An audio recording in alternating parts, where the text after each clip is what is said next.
There are things that I wish I knew when I was younger. Am I the only one here that feels that way? Now, I realize that is just a part of life. Like, there's something universal, I think, about wishing we knew then what we knew now. I think that sentiment has been written in various ways in various songs, although I think the best one was probably by Rod Stewart when he was with the band Faces. You guys, maybe you're more partial to the Kenny Rogers one. I don't know. Trying to read the room. I'm not really sure.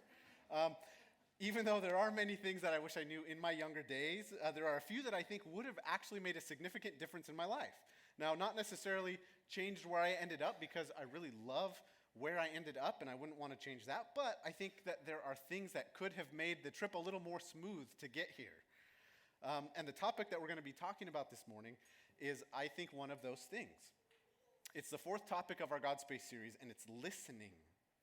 Now, I truly think this is an important thing for us to talk about, even though on the surface it sounds pretty basic, right? Listening doesn't sound too complicated, but I do wish I knew how to listen better when I was younger.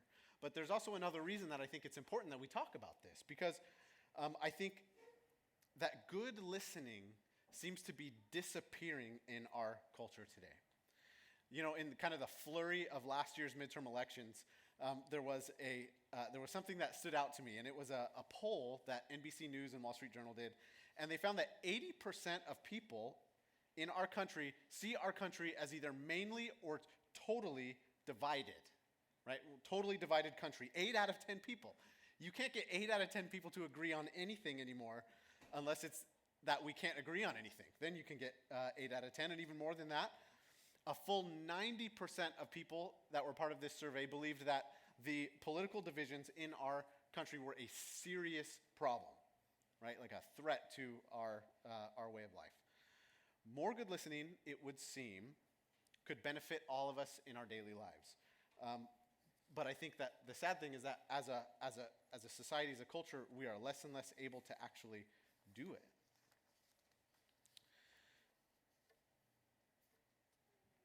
And what's that doing to us? Earlier this year, there was another kind of poll and an article by YouGov that the opening line of the article was, "The social media generation is the one that feels the most alone." And in the article, they share a sad statistic, which is 30% of millennials, people ages 23 to 38, say that they often or always feel alone.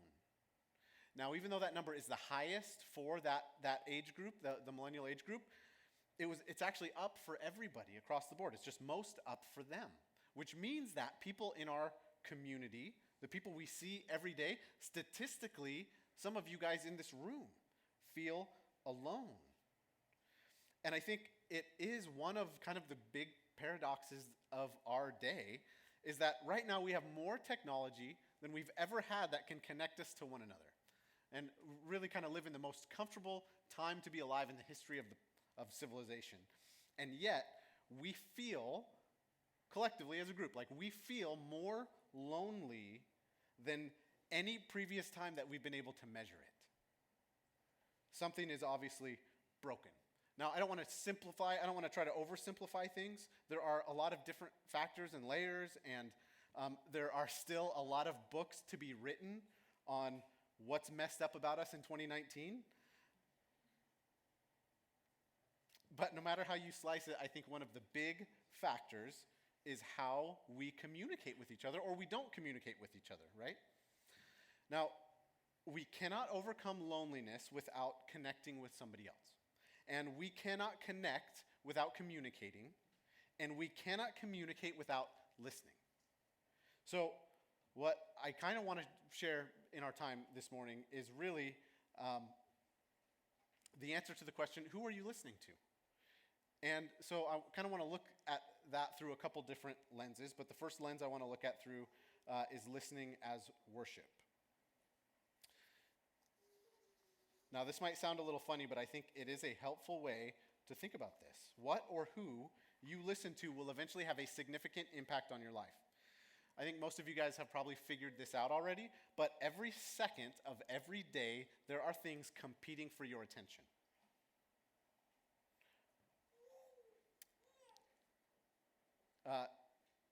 here's a fun fact for you. Did you know that this year alone, they're projecting that advertisers will spend $238 billion on advertising this year just to try to get your attention? Companies are spending $238 billion this year to get you to listen to them. And why? Mostly because they want to sell you things, right? They want to create in you a desire for their product or their brand.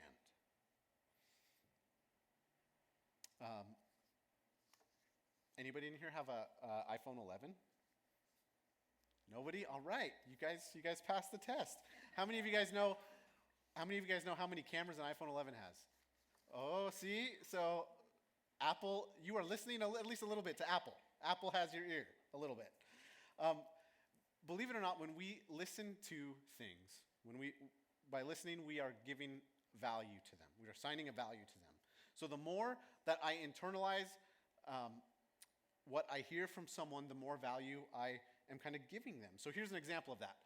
So if my wife, Ashley, tells me that a certain shirt I want to buy is ugly, but I read some random review on Amazon that says it's a really awesome shirt, who should I listen to? Right? The answer is Ashley. Tim, that one's for you. Hopefully it's Ashley, because I should value what she says more than just a random Amazon reviewer. That's probably a fake review anyway, right? So deciding who we listen to is a value system. It's some things or people are worth listening to more than others. And what we listen to will eventually affect our behavior. What we listen to actually has the power to form and shape us as individuals. Why do you think companies spend over $200 billion to get us to listen to them, to try to get our attention? So here's another fun fact. This year, 2019, is projected to be the first year in history that digital advertising actually overtakes traditional media, meaning that of that, more than half of that $238 billion is being spent on web or mobile or social media ads instead of TV, radio, print, news magazines. And why do you think that is? It's because advertising dollars go to where the people are, right? Where the eyeballs are. And there's a lot of people listening to what is being said through our social media, online, our electronic interaction, our electronic connection to each other. And the people, I think, most in that world are younger people. And again, where's this getting us together? Is this helping us or hurting us? Is this positive or negative? I think the overall picture is not great. According to CDC data from 2007 to 2017, adults ages 18 to 34 saw a 69% increase in alcohol-related deaths, a 108% increase in drug-related deaths. Obviously, there's a lot of that's fueled by the opioid crisis going on, and a 35% increase in death by suicide, just in that younger bracket. And there's actually an unhappy term for this, which is deaths of despair. And these deaths of despair have increased across all ages in the past 10 years, but just more so among younger Americans. And again, of course, it would be oversimplifying things to just say all of it has to do with who we're listening to on advertising and social media. But I think it would be just as foolish to think that it's not part of the equation, not part of what's going on, not affecting us. Who are we listening to? Who or what are we listening to the most? Which is a pretty good indicator of what we value the most. If you want to use spiritual language, think of it like this. Whatever we decide is the most worthy thing to listen to speak into our lives, is what we worship. And unfortunately, nearly every aspect of unredeemed culture invites us to worship at the altar of self-image, money, sex, influence. And if we are being shaped by that, no wonder we're kind of falling apart. No wonder we're more divided than ever. No wonder we're lonely. No wonder deaths of despair are on the rise. We were not created to worship other things. I think most of you guys know what we were created to worship, right? Very beginning of the Bible, in the Garden of Eden, when the world was perfect, there was no loneliness. There was no bitterness. There were no deaths of despair. God actually said, it is not good for man to be alone. And it's the only thing in all of creation that God said wasn't good. And people, men and women, both of us, were made in God's image. And part of that was that we were created to have a special, unique relationship with God. We were created to communicate with God. We were created to listen to God. So I'll ask the question again, who are you listening to? Who do you listen to the most? Who speaks the most into your life? What are you listening to that helps you form opinions about things and what you value? What's shaping your life? What do you worship? Is it God or something else? Now, we'll talk a little bit more later about how we listen to God, but it's not a mystery. God gave us his word in the Bible. I love how the New Living Translation words James 1:21. It says, humbly accept the word of God, the word God has planted in your hearts, for it has the power to save your souls. Humbly accept the word God has planted in your hearts, for it has the power to save your souls. Friends, listen to God's word that he plants inside of you through his word, the Bible. James 1:19 through 21, I want to read that together before we move on to the next point.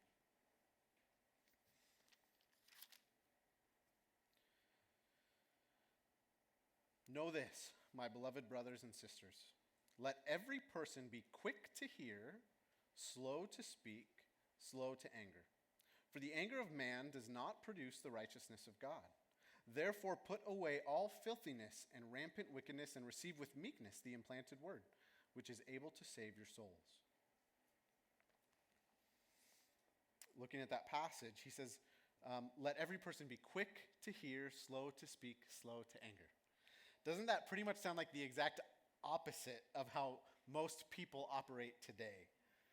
I think most of us are pretty quick to throw out our opinions on things. I think we also have a pretty short fuse for people who disagree with us and almost never have time to listen. Should be food for thought for us. Which is number 2, listening as service. You see, there are 2 ways that we can hear the question. Who are you listening to? The first way has to do with who are you letting speak into your life, right? Who is forming you and shaping how you see yourself? But the second way to take that question goes along with our idea of GodSpace, right? And it has to do with how well are we serving the people around us in our lives by listening to them. And we have to get the first part sorted out correctly before we really can do the second. Meaning, we have to know who we are and who we are following before we can listen our way into spiritual conversations, as the book puts it. If we are listening to God in our hearts through his Spirit, then we will listen well to those around us. Last week, we talked about serving, right? We talked about doing good things, meeting tangible needs as a way to show God's love to the people around us, particularly the people who don't believe. Listening is actually kind of similar. Have you ever thought about the fact that just being present, just listening well, is a way to serve somebody? It's a way to meet a need for that person. Listening well to a person is like giving them a gift. Matthew chapter 12, starting in verse 34, Jesus says, out of the abundance of the heart, the mouth speaks. The good person out of his good treasure brings forth good, and the evil person out of his evil treasure brings forth evil. I tell you, on the day of judgment, people will give account for every careless word they speak. For by your words you will be justified, or by your words you will be condemned. That's a pretty good incentive to listen first and speak cautiously, right? But also, look at the connection here between listening to God so that we can be good and helpful listeners to others. James, remember, said, accept the word God has placed in your hearts. And here Jesus is saying that we actually store things in our hearts that we draw from later. So in other words, what goes in will come out, right? if you listen to God as worship, if you listen as God to worship him, you will listen in service of others.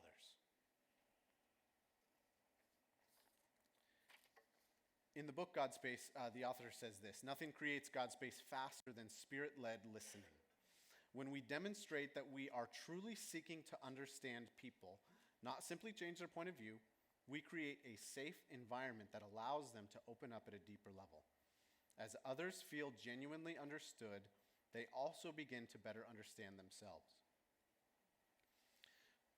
So, kind of getting a little practical. There's a right way and a wrong way to do this, right? Like there's a good and a helpful way and a less helpful way. There are some really helpful suggestions in chapter 5 of GodSpace if you have the book. There's a heading called Reflecting Listening Phrases. Learning just a few of these, I think, will be a great help to you if you desire to be a better listener. My top two on there, they're things like you can repeat back to somebody, if I'm hearing you right, you're saying, and then you repeat back to them. Or you can say, so you're saying you feel a certain way, and because, and you explain what you feel like they're saying why. Is that right? Now, some of those things are simple, and I actually remember years ago, there was something, you guys might know, like Roger had something like he would, I couldn't remember what the phrase was, but he would have a phrase. So it was almost like Ashley and I back and forth would have, sometimes, if we were like energetically discussing something is maybe a good way to put it. You could kind of break the tension by kind of saying, what I'm hearing you say is, and it was kind of would lighten things up a little bit. But when actually used in a genuine way, like those can be helpful things. You might not want to just like say it verbatim, but the idea is solid. Super helpful. Practice this on your family later if you want to. I think the other thing, though, that we need to be conscious of is there are things that work against good listening. Things that communicate to other people that we don't really care that much about what they are saying. Now, I think most of us who are Christians, who have been Christians for a while, are probably guilty of a few of these. Here were kind of the top two that resonated with me. They're also from chapter 5 of GodSpace. Hijacking the conversation. We kind of go into it like we have a presentation to give, and we're just kind of waiting for our opening to do it. At best, what the other person is sharing to us, is kind of just small talk to pass the time until we see our opening, to go into our monologue. The other thing is information overload. And I think this comes from a good place, really. But sometimes, if somebody shows even the slightest bit of curiosity about spiritual things, we just want to take them all the way from Genesis to Revelation and tell them everything we ever learned about the Bible, right? And again, it's a good place. Enthusiasm is good.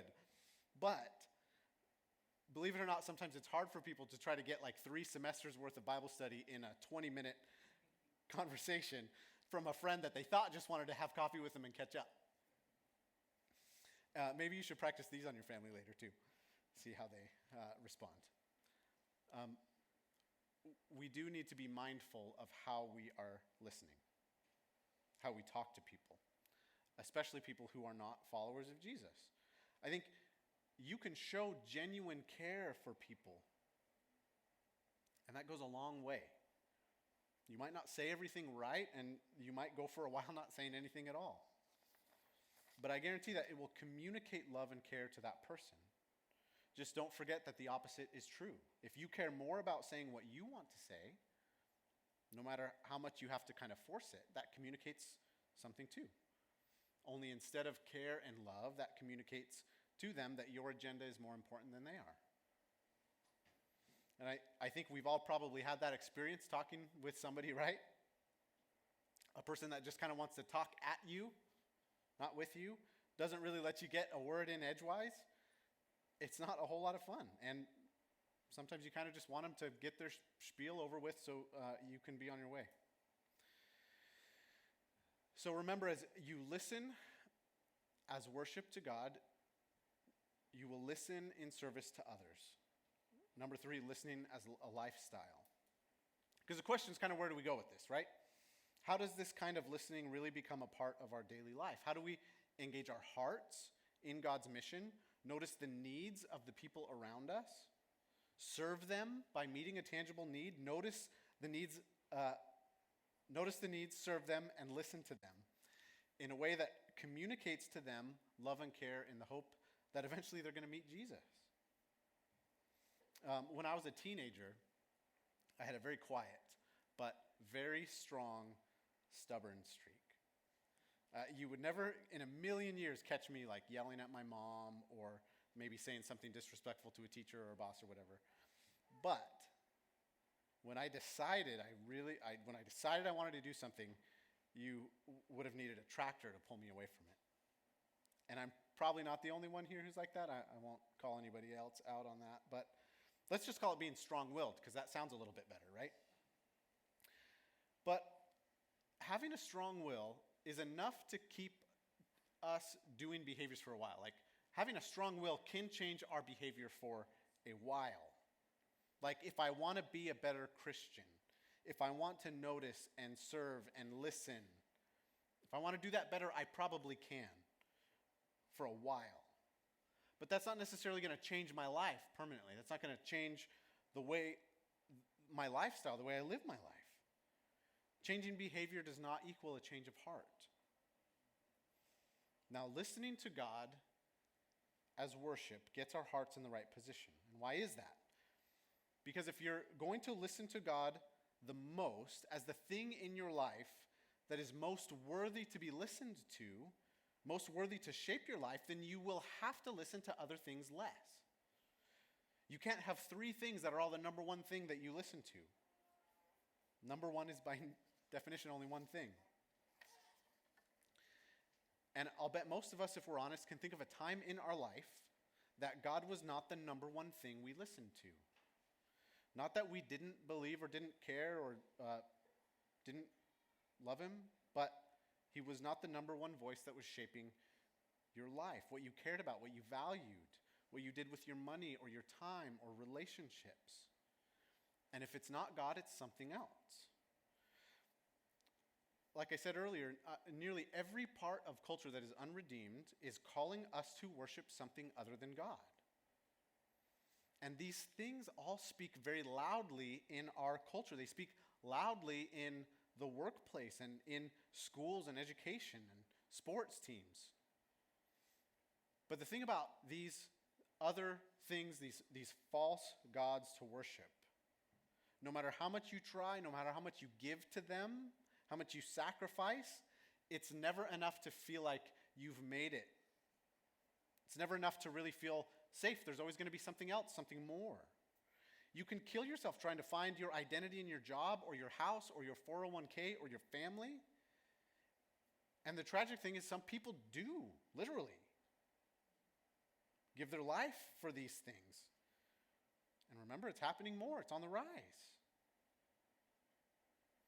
You can give all you have to chase the things the world says will make you valuable, will make you important. But it'll never be enough, and you will always feel short. There will always be something missing because those things cannot communicate back to you. They can't love you back, right? Guys, there's only one thing, one person ultimately worthy of your worship, and it's Jesus. And he's worthy of your full attention. He's worthy to be the number one thing that you listen to, that you find your identity in. He's worthy because he has demonstrated his love for you and for me. Romans 5:8, God shows his love for us in that while we were still sinners, Christ died for us.